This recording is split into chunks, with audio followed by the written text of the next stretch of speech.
This coming Tuesday evening at 10:35, there's a chance to see Back to the Future 3, the royal premiere. The Prince and Princess of Wales meet the stars of the film at the Empire Cinema in Leicester Square.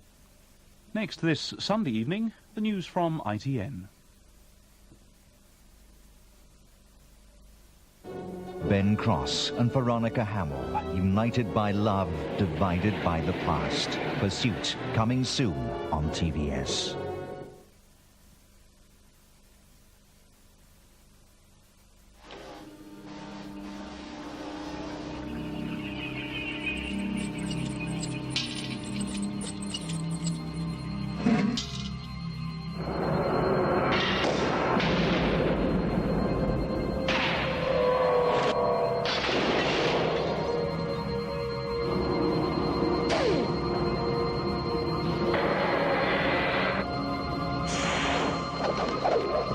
Now you know how much engines have changed.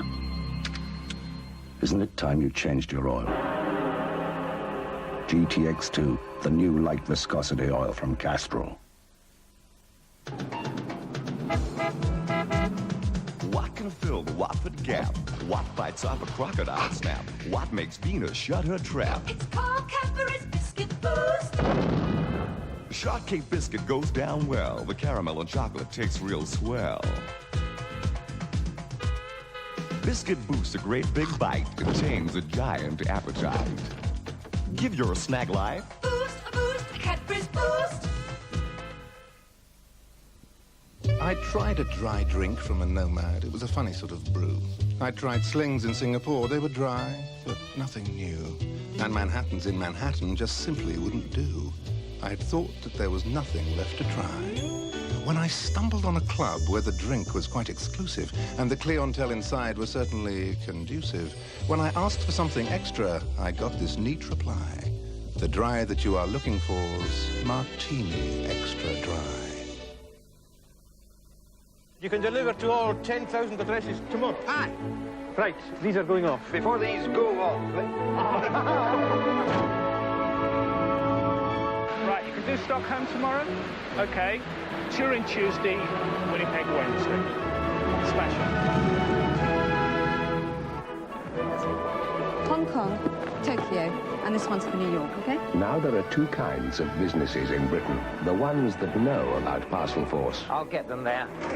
I'll get them there. and the ones that wish they did. Royal Mail Parcel Force. The power to deliver. Well, come on, let's Get up and go with Renault this summer. Go for 0% finance on the Renault 5, including the famous 5s.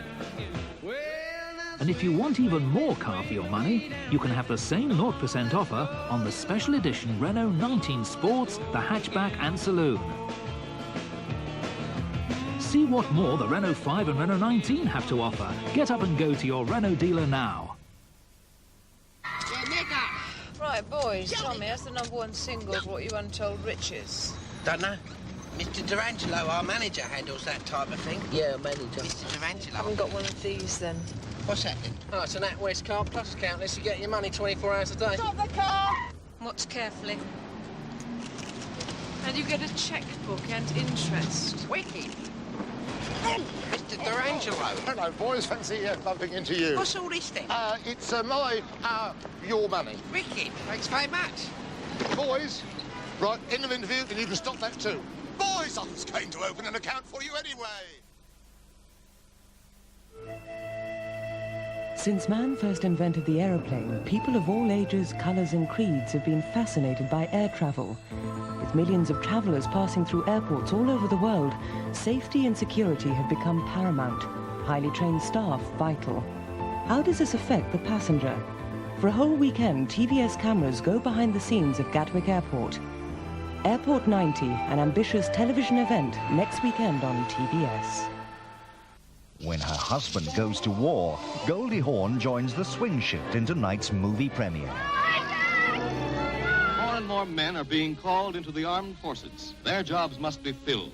Oh, my husband would kill me if he knew what I was doing. Especially when it's with Kurt Russell. Swing shift 11:20 tonight. And because of tonight's overrun on the World Cup, you can see the swing shift at the slightly later time of 11:40. That's after the latest news from ITN.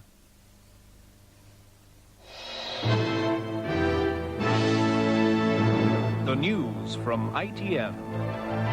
Scargill says he's astonished at new allegations over NUM finances. A hero's welcome for England, clubs may be back in Europe. Argentine fouls mar Germany's World Cup victory. And Stefan Edberg beats the champion at Wimbledon. Good evening. The National Union of Mine Workers will tomorrow face new allegations over the way funds were used during the 1984 miners' strike. ITV's The Cook Report and tomorrow's Daily Mirror will say that a forged document was presented to the Lightman inquiry into how the cash was used. The inquiry last week cleared the union's president Arthur Scargill and its general secretary Peter Heathfield of using Libyan money to pay off home loans. The miners' conference is meeting in Durham this week. Tonight, Mr. Scargill said that he was astonished by new allegations. This latest allegation concerns a document supposedly signed by the former NUM chief executive Roger Windsor, the man who made the original allegations about the misuse of funds. He says he didn't sign the document, which relates to a bridging loan on his house and which is supposed to show the money came from a union source.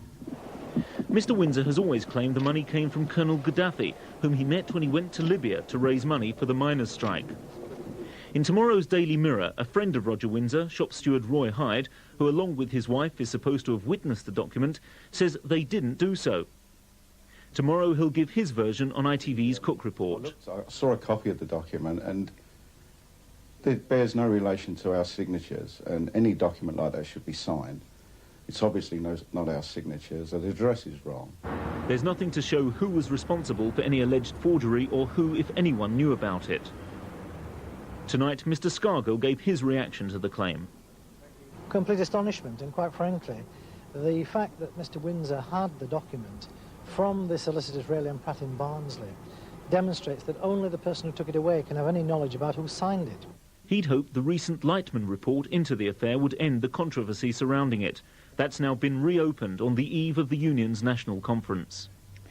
Government sources say they're hopeful that the 5-year ban on English football clubs in Europe may be lifted. It's thought that the Sports Minister Colin Moynihan will urge UEFA, the governing body of European soccer, to readmit English clubs at next Tuesday's meeting in Geneva.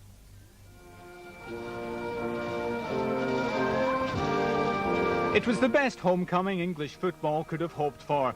Not only had the team performed beyond all expectations, but it seems the supporters did as well. And the news that they may have won England a return to Europe was welcomed by the players. If we're allowed back into Europe, it'd be a tremendous experience for me. Going over there and playing against the best players in the world, I'd like to do it again. Sports Minister Colin Moynihan, who was in Italy for the World Cup, is now preparing a report on the fans' behaviour for European football's governing body, UEFA, which meets in Geneva on Tuesday. He won't say what's in the report, but he's expected to recommend that 2 English clubs should play in Europe next season. Apart from the behaviour of the fans in Italy, the recent improvement in the domestic game has influenced the government. The National Football Intelligence Unit at Scotland Yard has done much to root out hooligans. In the last football season, crowds in England totalled more than 19 million, an increase of more than 5%. The number of arrests was just over 6,000, an increase of 0.6%. Well, we've got to appreciate the majority of fans are decent, honourable people who want to watch a decent, honourable game. And I think for that reason, if only for that reason, we should now be given another chance. But some MPs want the ban to stay. They won't behave themselves. They don't know how to behave themselves. So I don't know whether it's 5 years or 50 years. Why do we want to play in Europe? I don't know. The only reason we want to play in Europe is for the benefit of the clubs that are going to play in Europe. It's got nothing to do with national pride. If the ban is lifted, there will be conditions. English trips abroad are likely to be accompanied by the sort of intensive policing seen in Italy. And for some games, fans will be barred from travelling. Security forces in Albania have sealed off the diplomatic area in the capital Tirana, preventing more Albanian refugees from getting through. Roadblocks are reported to have been set up on main roads into the city. Conditions for some 6,000 refugees crammed into foreign embassies are worsening, with inadequate sanitary facilities and medical supplies. Simon Harris at ITN reports. In the chaos and confusion before tonight's clampdown, a woman begs to be allowed into the West German embassy. Somewhere inside, she believes, a relative is taking refuge. Until tonight, the hardline regime has appeared unable to stop those seeking diplomatic sanctuary. But its promise of exit visas has yet to be honoured. Every day it's the same, said this man. They always say, come back later. Conditions in the German embassy are now said to be intolerable. With 3,000 refugees inside, this woman couldn't find who she was looking for.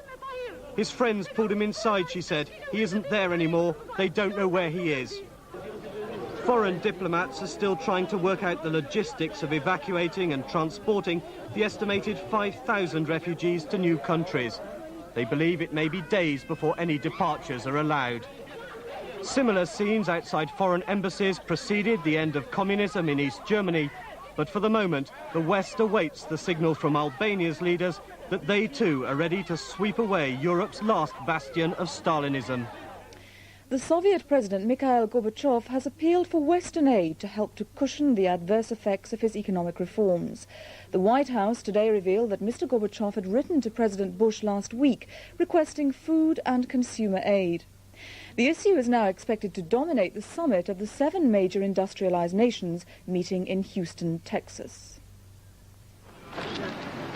President Bush, who just 2 days ago in London successfully orchestrated the reshaping of NATO, faces a much tougher challenge here. Houston's great! While NATO extended the hand of friendship toward the Soviet Union, here in Houston there are sharp divisions about financial aid for the Soviets. Mr. Bush and Mrs. Thatcher believe it's too soon to provide substantial funds to buoy up the ailing Soviet economy. They argue the Soviet Union must make further progress toward democracy and a free market. Otherwise, aid would be squandered on imported consumer goods with no structural benefit to the Soviet economy. But the Germans want to build on the NATO message of peace with hard cash. They've already pledged $3 billion and made it clear there could be more. The Chancellor, John Major, told me Britain and the majority in the European community want a clearer analysis of what the Soviet Union needs before pumping money in. But I think just straightforward assistance would probably disappear into the abyss without being of any great assistance. One needs to know what help is needed, and then to determine whether we can provide it, and then whether we should. But I do think it would be wise to analyse that before firm decisions are taken. There are also disagreements over agricultural price subsidies. Whilst America wants them cut sharply and urgently, Europe is less eager, with the notable exception of Great Britain. On aid to the Soviet Union, the summiteers will agree to go their separate ways. But with disagreement on farm price subsidies holding up a new deal on international trade, there's bound to be some top-level arm twisting to try and reach an accommodation. Alistair Stewart, ITN, Houston. Pro-Iranian sources in Lebanon say that a Western hostage is unlikely to be released before Tuesday at the earliest. The Iranian news agency in Beirut hinted yesterday that a European would soon be freed. There are strong indications that it could be the Irishman Brian Keenan.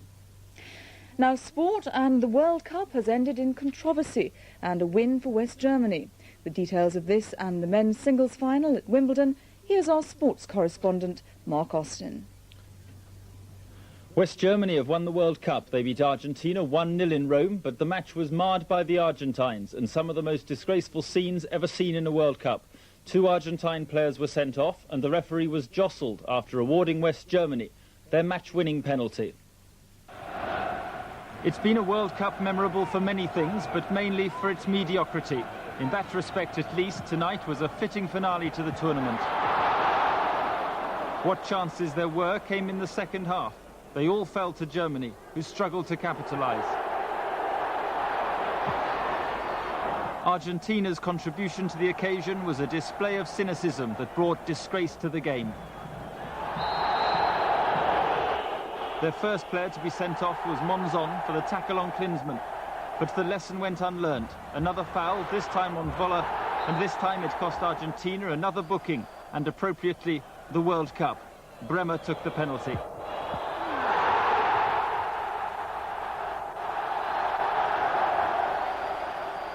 After that, the